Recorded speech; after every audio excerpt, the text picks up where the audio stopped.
future senior high school. Papakilala ko lang ang math sa grade 11. Oh, some lessons are familiar, some are nakakahilo. Statistics at probability ang ituturo ko sa inyo. Nagtos ako ng coin, what's the total outcomes? Head ba or tail? 50-50 ang pwedeng kalabasan. It's short, it's 1/2. 0.5 is the probability.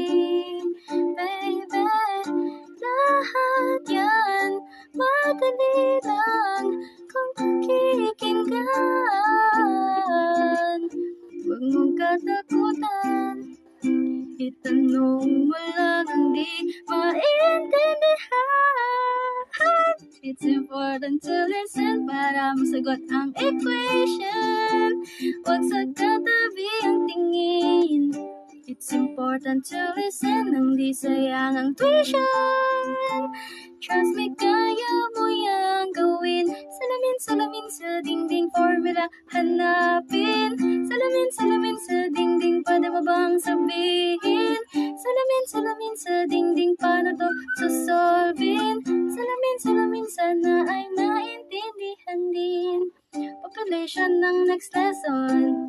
Population A, probability distribution. Oh wow, I never mind pala, hindi ko na kaya pa magsulat ng lirika.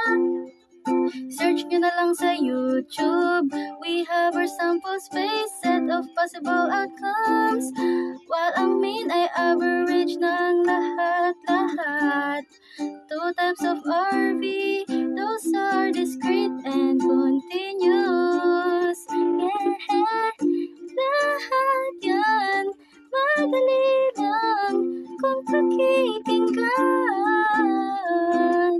Huwag mong katakutan, itanong mo lang ang di maintindihan. It's important to listen para masagot ang equation. Huwag sa katabi ang tingin. It's important to listen nang di sayang ang tuition. Trust me, kaya mo yan gawin. Salamin sa dingding, formula hanapin. Salamin sa dingding, paano mo bang sabihin? Salamin sa dingding, paano to susolve?